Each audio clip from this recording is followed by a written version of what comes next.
नदी बनो बहते चलो, सागर स्वयं मिल जाएगा, सागर भी आगे जाकर महासागर हो जाएगा। नमस्कार, हमारे खास कार्यक्रम हस्ताक्षर में आपका स्वागत है। मैं हूं राकेश चतुर्वेदी।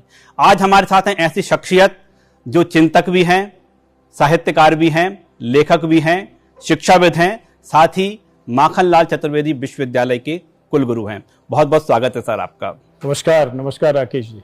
हम आपका जब परिचय करा रहे हैं तो उसमें जो सब पर भारी पड़ता है वो है पत्रकार। आपकी शुरुआत, एडमिशन आपने पत्रकार बनने के लिए लिया और आज हम जहां पर आपसे चर्चा कर रहे हैं, आप उसी विश्वविद्यालय के कुलगुरु हैं जहां पर आपने पत्रकारिता का क ख ग सीखा। यहीं से शुरुआत करते हैं। बतौर छात्र जब आपने एडमिशन लिया और आज जब आप कुलगुरु हैं, छात्रों को एडमिशन दे रहे हैं, क्या अंतर देखते हैं? नहीं, वैसे इसकी जो यात्रा है विश्वविद्यालय की, 36 साल हो गए हैं। 1990 में इसका एक्ट बना था, 91 में इसका पहला बैच आया, दूसरे बैच में मैं आया और मैं एक छोटे कस्बे से आया था यहाँ पढ़ने के लिए, पत्रकारिता की पढ़ाई करने के लिए। और उसके बाद मैं चला गया अखबारों में, फिर चैनलों में, फिर लौटकर जब मैं यहाँ आया हूँ तो पूरी दुनिया बदल चुकी है। अंतर ऐसा नहीं है कि मैं 2-3 गिना दूँ। आप जानते हैं कि पिछले 25 सालों में ख़ासतौर से टीवी चैनल आने के बाद, सैटेलाइट 24 घंटे के न्यूज़ चैनल आने के बाद में मीडिया की पूरी दुनिया में जो बदलाव हुए हैं वो पिछले 100 सालों में नहीं हुए थे, इतनी तेज गति से हुए। और इंटरनेट आने के बाद में तो ये बदलाव की जो रफ्तार है वो और कई गुना बढ़ गई है, जो डिजिटल तक चली गई है। तो आज की परिस्थिति की तुलना अगर आप 1990 के दशक के दूसरे साल जब मैं यहाँ आया था तो पूरी दुनिया ही बदल चुकी है मीडिया की। पूरी दुनिया बदल गई है, लेकिन कुछ नहीं बदला। तो हमने देखा है कि आपके सीखने की ललक और एक विधा में पारंगत होने के बाद दूसरी विधा में फिर शुरुआत करना, क्योंकि हम जो जिक्र कर रहे थे, चाहे साहित्य के क्षेत्र की बात हो या देश भ्रमण की बात हो, एक पड़ाव जब पूर्ण हो गया है तो फिर अगले पड़ाव की ओर। देखिए, ऐसा है कि अगर आप मीडिया में हैं तो इस परिस्थिति से निपटने के लिए तो आपको 24 घंटे अपनी तैयारी रखनी ही पड़ेगी। जब सन 2000 में 24 घंटे के सैटेलाइट न्यूज़ चैनल का दौर एक आया और चैनलों की संख्या लगातार बढ़ती चली गई, तो इससे पहले तो 24 घंटे के चैनल नहीं थे। तो उनको चलाने के लिए कौन लोग थे जो आए और जिन्होंने उन चैनलों को स्थापित किया, और आज तक वो बहुत अच्छा चल रहे हैं सभी चैनल, और नए नए चैनल आए, रीजनल और लोकल तक उनका विस्तार हुआ। तो जो पहली फौज इलेक्ट्रॉनिक मीडिया में आई, दरअसल वो थी जो प्रिंट में काम कर रही थी। तो जो प्रिंट में काम कर रहे थे वो सभी तो नहीं आए, जिन्होंने समय के अनुसार स्वयं को बदलने में जिनकी रुचि थी और जो बदलाव का स्वागत कर सकते थे, उसके अनुसार तैयारी कर सकते थे, तो उन लोगों ने ये जोखिम लिया।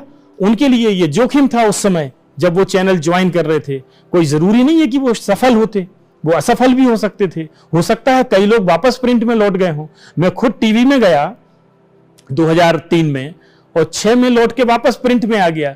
मुझे ये लगा कि मैं इस माध्यम के लिए शायद अनुकूल नहीं हूं, तो मुझे वहां होना चाहिए जहां के लिए मैं ठीक ठाक हूं, तो मैं वापस प्रिंट में आ गया।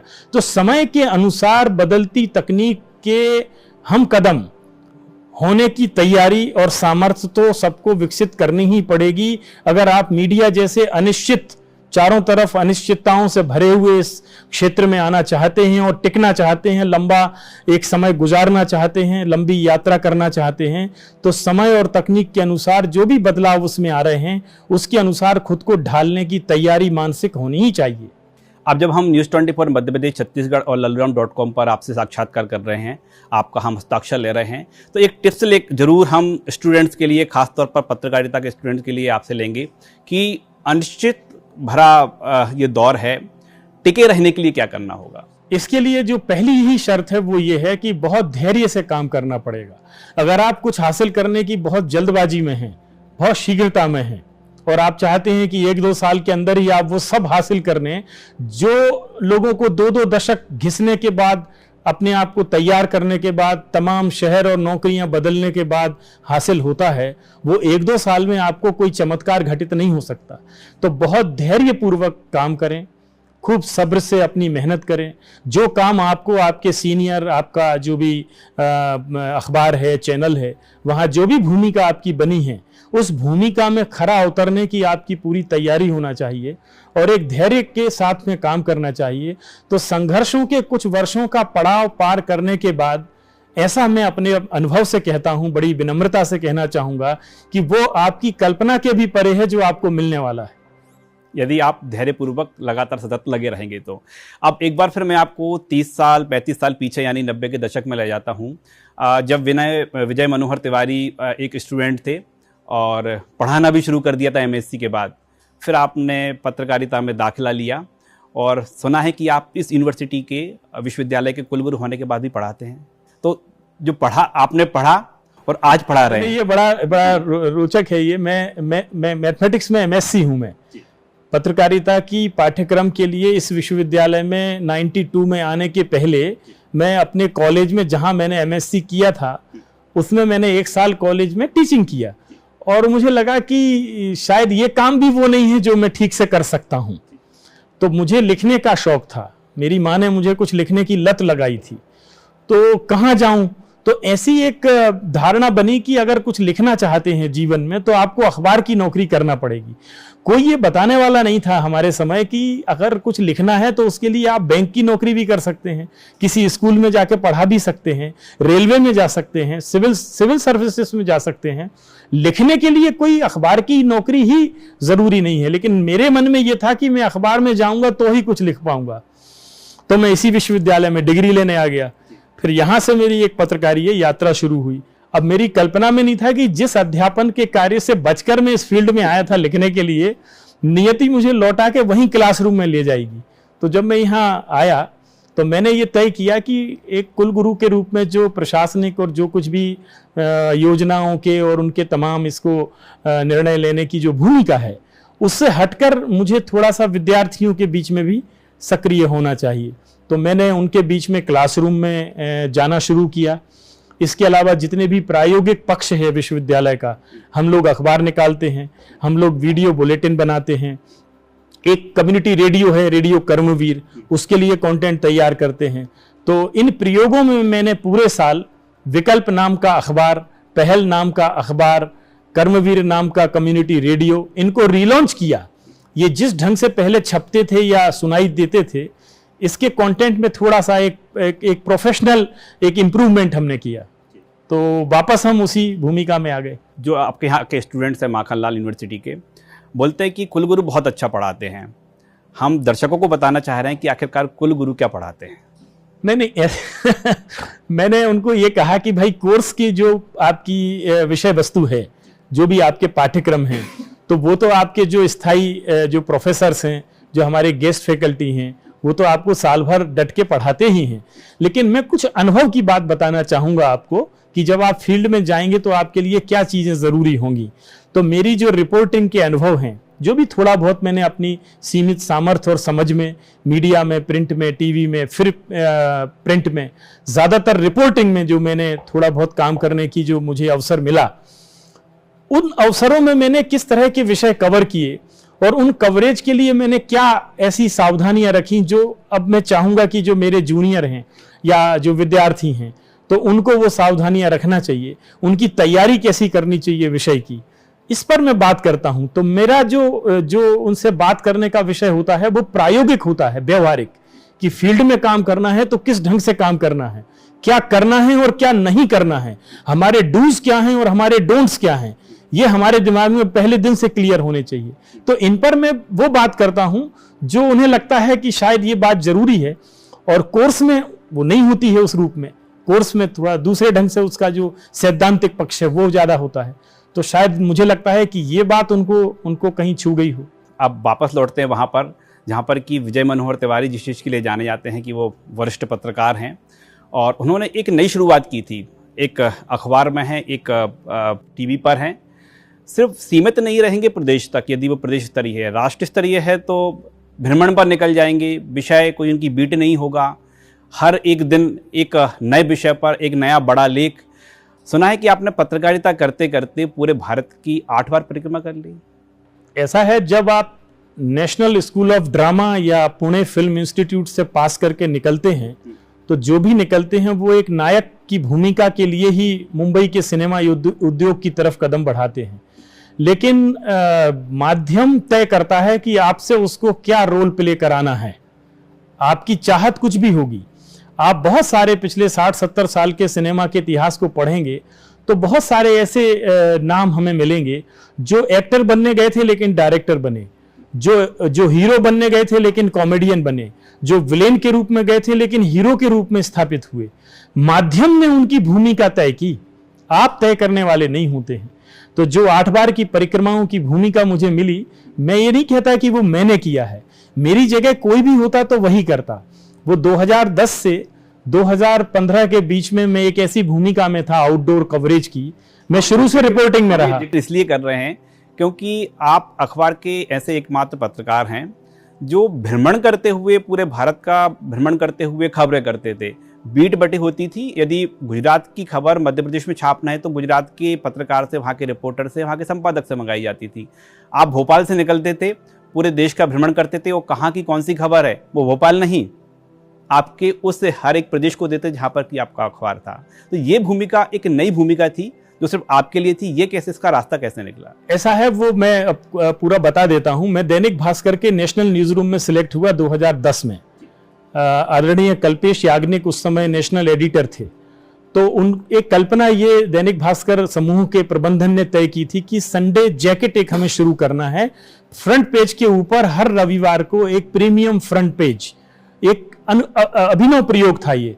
और इसमें उन्होंने ऐसी लोकप्रिय विषय जो हैं, पूरे देश में ऐसी कई घटनाएं घट रही हैं, तो उन घटनाओं पर एक हमारा संवाददाता देश के कोने कोने में हमेशा होना चाहिए, जो ग्राउंड रिपोर्ट करेगा, जो लाइव रिपोर्ट करेगा। उस समय डिजिटल मीडिया इतना नहीं था, व्हाट्सएप उस समय आया नहीं था, और आया भी था तो बहुत शुरुआती दौर में ये फेसबुक वगैरह चलते थे।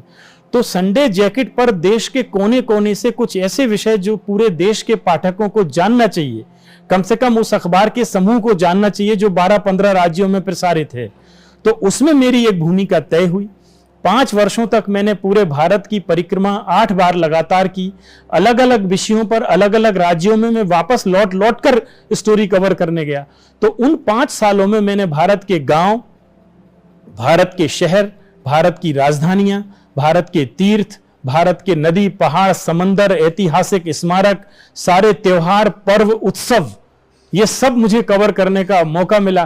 तो मैं सिर्फ इतना एक निमित्त है मेरा कि मैं उस भूमिका के लिए चुन लिया गया।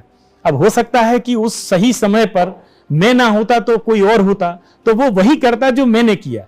इसलिए मैं ये नहीं कहता कि वो मैंने कुछ किया है, वो एक संयोग के समय था और उसमें मेरी एक भूमिका बनी। इसके लिए मैं ईश्वर को धन्यवाद देता हूं और अपने अखबार के प्रबंधन को, हमारे ग्रुप एडिटर को, उनको मैं धन्यवाद करता हूं कि उन्होंने मुझे चुना। इतने बड़े समूह से अगर इस भूमिका के लिए मुझे चुना, और 5 साल तक उसमें कोई बीट बाउंडेड वर्क नहीं था, वो किसी एक विषय से बंधा हुआ काम नहीं था कि किसी क्राइम पे ही आपको काम करना है या पॉलिटिकल बीट में काम करना है। वो एक राज्य में एक विषय होता था, दूसरे राज्य में दूसरा विषय होता था, फिर उसी राज्य में वो तीसरा विषय होता था। तो हर बार वो नए सोर्स बनते थे, तो वो अगली स्टोरी में किसी काम में नहीं आते थे। वो आपने जो पूरा कार्यक्षेत्र रहा उसमें एक बात पर फोकस रखा कि विषय वस्तु कोई भी हो, लेकिन जो भारतीय ज्ञान परंपरा है, संस्कृति है, उसको नहीं छोड़ा। यदि आप क्राइम की खबर करेंगे तो उसमें भी कहीं ना कहीं संस्कृति का पुट जोड़ देंगे। यदि आप क्षेत्र में निकल जाएंगे तो चाहे वो सूर्य की लालिमा हो या फिर वो पहाड़ हो, उसमें कहीं ना कहीं ज्ञान परंपरा का पुट जरूर जोड़ देती है। ये कहाँ से लाते थे? नहीं, उसका कारण ये है कि भले ही मैं गणित का विद्यार्थी रहा था, पत्रकारिता में आ गया था, लेकिन इतिहास मेरी रुचि का विषय था। तो मैंने इतिहास को, भारत के इतिहास को, जो 1012 वर्षों का इतिहास है, उसको मैंने लगातार पढ़ा।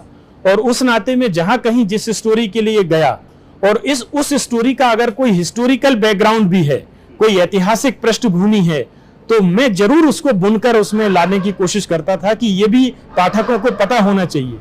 तो वो एक वैल्यू एडिशन जैसा समझ सकते हैं। आप ही के शब्दों को कोट करते हैं, डिग्रियां मीडिया संस्थान में सिर्फ गेट पास है। वो मैं इसलिए कहता हूं कि जो डिग्री की भूमिका है वो किसी भी मीडिया संस्थान तक विद्यार्थी को पहुंचाने की है, और उसके बाद उसको हर दिन अपनी एक अलग ही परीक्षा से गुजरना है। किसी भी न्यूज़ रूम में जाने के बाद, किसी भी मीडिया हाउस में जाने के बाद हर दिन वो डिग्री काम आने वाली नहीं है। और आप अगर एक बार टॉप करके निकले हैं तो ठीक है, उस डिग्री की दम पे आपको एक अवसर मिल जाएगा किसी चैनल में, किसी अखबार में, किसी डिजिटल प्लेटफॉर्म पर, किसी PR एजेंसी में, किसी एड एजेंसी में। लेकिन वहां तो आपको हर दिन एक परफॉर्मेंस से गुजरना है। आपकी हर दिन का काम ये तय करेगा कि आप अगले दिन सुरक्षित हैं या नहीं हैं। वो डिग्री का काम इसलिए मैं कहता हूं कि वो गेट पास है, बस एक बार आपको अंदर करेगा, उसके बाद उसका काम खत्म है। आप हर दिन, हर बार, हर मीडिया हाउस में डिग्री की दम पर नहीं जाएंगे।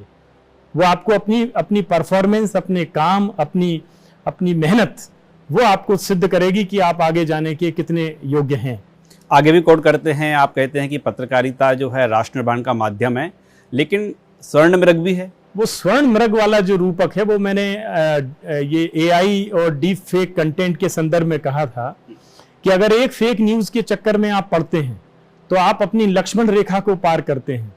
स्वर्ण मृग कोई दिखाई पड़ता है एक खबर के रूप में और आप उसके पीछे लग गए और आपको लग रहा है कि ये तो वास्तविक खबर है, जबकि वो भ्रम है, और आपने अपनी लक्ष्मण रेखा क्रॉस की तो दूसरा झंझट आपको साधु वेश में खड़ा हुआ है आपको ठगने के लिए, और वो पूरी हेडलाइन बदल के रख देगा। तो आपकी विश्वसनीयता एक दांव पे लगेगी।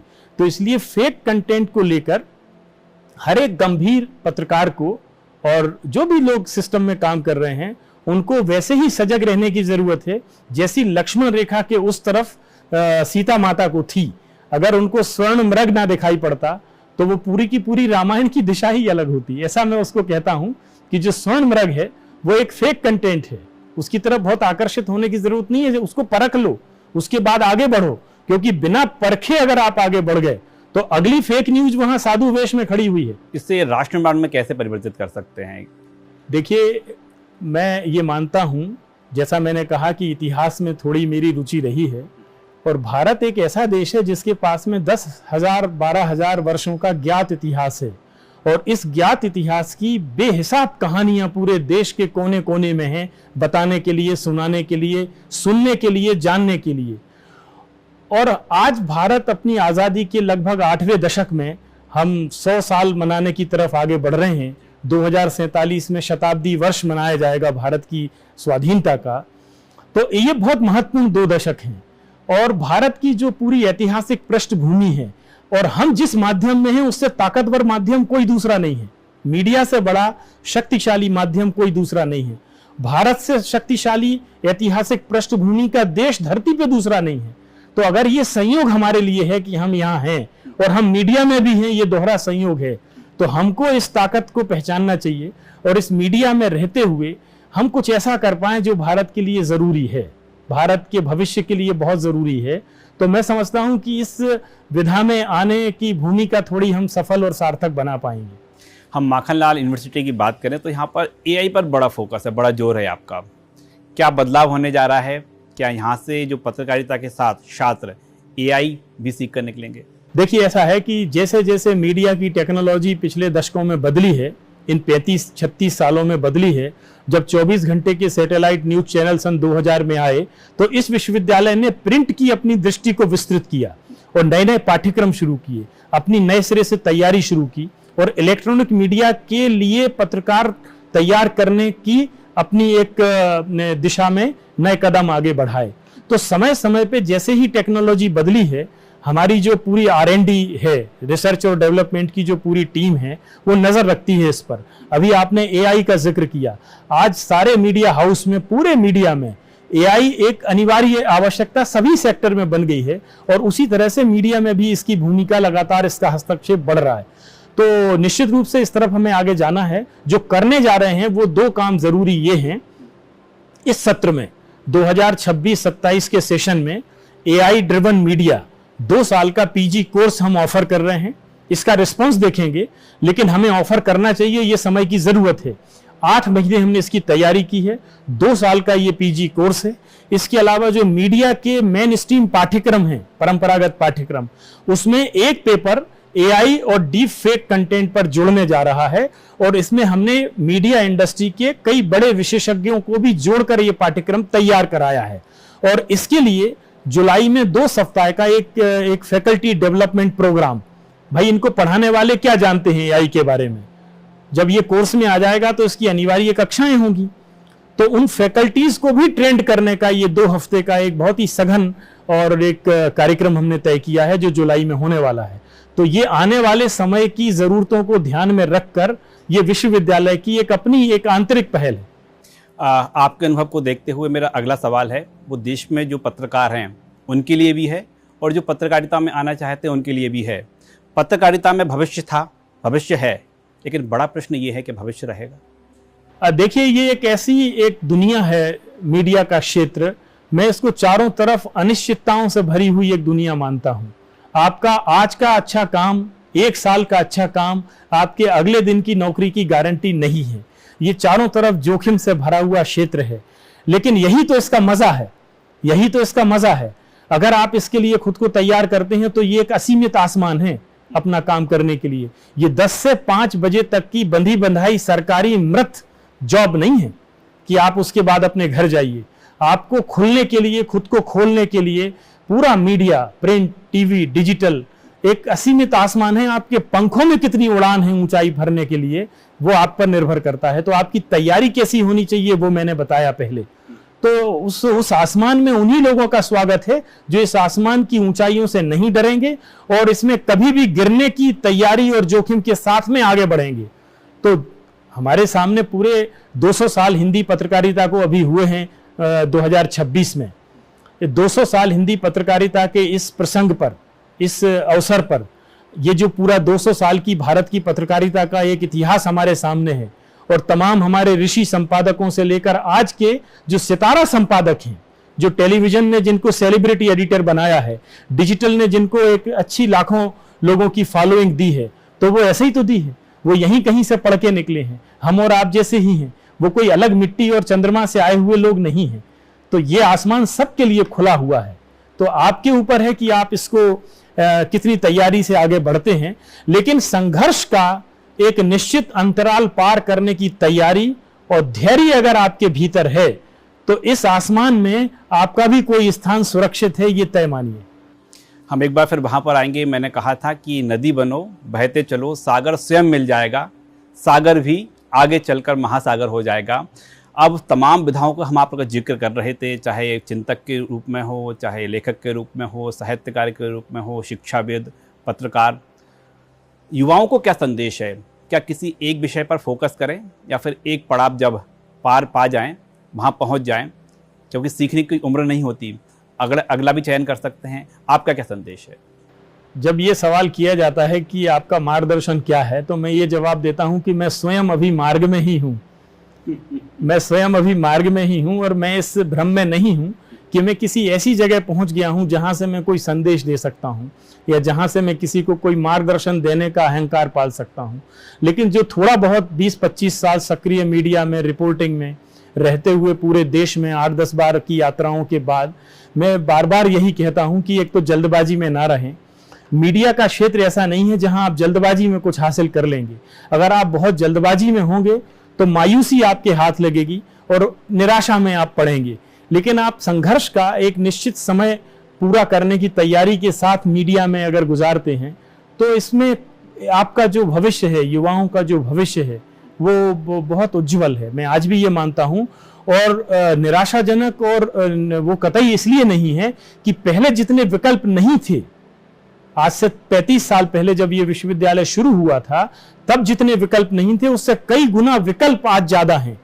आपके पास एक शहर में जितने विकल्प थे उससे कई गुना ज्यादा एक ही शहर में है, एक ही राज्य में है, और पूरे देश और दुनिया में अनेक विकल्प हैं। अभी हमने माखन के लाल नाम से एक पुस्तक का प्रकाशन किया है विश्वविद्यालय ने, और इन 35 सालों में यहां से निकले हुए विद्यार्थी पूरे देश में और पूरी दुनिया में जो काम कर रहे हैं उनकी कहानियां को छापी हैं।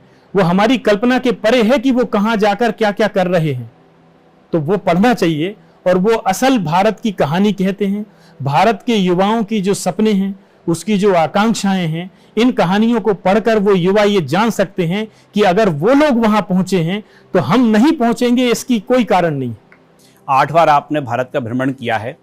अब जब एक पत्रकारिता विश्वविद्यालय के आप कुलगुरु हैं तो भारत को कैसे देखते हैं? भारत कि हम संक्षेप में समझें, भारत कैसा था, भारत कैसा है, और एक चूंकि हम कुलगुरु की बात कर रहे हैं, भारत का भविष्य क्या देखते हैं आप? भारत को जानने के लिए एक जन्म और एक जीवन अपर्याप्त है, पर्याप्त नहीं है। भारत का अपना ज्ञात इतिहास जितना है, जितना पुराना है, उसको जानने के लिए एक जन्म और एक जीवन, चाहे आप किसी भी भूमिका में क्यों ना हो, काफ़ी नहीं है। एक बात, जहाँ तक भारत के भविष्य की आप बात करते हैं, अगर आप भारत के 1000-1200 साल पिछला इतिहास आप पढ़ेंगे तो जिन कष्टों और जिन पीड़ाओं से ये देश, जिन संघर्षों से गुजरा है, उसको देखते हुए आज जहां खड़ा है, 1947 की 15 अगस्त की सुबह जिस मोड़ पर आया है, इन 80 सालों में उसकी जो उतार चढ़ाव से भरी हुई स्वाधीन भारत की जो खंड खंड हुआ है, टुकड़ों टुकड़ों में बंटने के बाद भी बचे खुचे भारत की जो यात्रा जहां तक लेकर आई है, हम बहुत आशा से भरे हुए ही हमें होना चाहिए कि 2047 का भारत एक शक्तिशाली भारत होगा। इसमें कोई दो मत नहीं है, किसी प्रकार का संदेह किसी को नहीं होना चाहिए। एक मेरा आखिरी सवाल, खास तौर पर माखनलाल यूनिवर्सिटी विश्वविद्यालय के छात्रों के लिए, उनके साथ जो देश भर के अलग अलग विश्वविद्यालयों में अध्ययनरत छात्र हैं, पत्रकारिता में अध्ययनरत छात्रों से आपकी क्या अपेक्षाएं हैं? पत्रकारिता के अध्ययन में अगर वो हैं तो अपनी एक दूरगामी तैयारी के साथ में रहें। वो एक लंबा समय उन्हें यहाँ गुजारना है इस फील्ड में, इसकी तैयारी वो करें, निरंतर अध्ययन करें, भारत के इतिहास को पढ़े बिना आगे ना बढ़ें। मैं ये सबको कहता हूं, आप इंजीनियरिंग में हो, आप डॉक्टरी की पढ़ाई कर रहे हो, आप प्रबंधन में हो, आप लॉ की पढ़ाई कर रहे हो, आप सिविल सर्वेंट बनना चाहते हो या राजनीति में जाना चाहते हो, और अगर आप पत्रकारिता में जाना चाहते हैं, तब तो बहुत जरूरी है कि आपको भारत का इतिहास ठीक से पता होना चाहिए। क्योंकि भारत का इतिहास अगर आपको ठीक से पता होगा तो आप जो लिखने वाले हैं, आप जो दिखाने वाले हैं, आप जो कुछ भी करने वाले हैं मीडिया में, किसी भी भूमिका में, फील्ड में या डेस्क पर, वो बहुत न्यायपूर्ण भूमिका आपकी होगी। और बिना भारत के इतिहास को जाने अगर आप आगे बढ़ रहे हैं तो आप एक ऐसी इमारत की तरह हैं जिसकी कोई नींव नहीं है। तो इतिहास को खूब पढ़ें, उसके बाद आप मीडिया में आएंगे, आपकी चमक बिल्कुल अलग होगी। बिल्कुल, आप पत्रकारिता के क्षेत्र में हैं या फिर किसी भी क्षेत्र में हैं, यदि आप इतिहास की बारीकी से जानकारी रखते हैं तो जाहिर तौर पर है आप जरूर सफल होंगे। यही कहना है मध्य प्रदेश की माखनलाल चतुर्वेदी विश्वविद्यालय के कुलगुरु विजय मनोहर तिवारी जी का। बहुत बहुत धन्यवाद सर, चर्चा में शामिल होने के लिए। और यहाँ पर सिर्फ सवाल नहीं पूछे जाते बल्कि जवाब भी दर्ज किए जाते हैं। स्मृति जब यादों को संजोए तो बनता है हस्ताक्षर।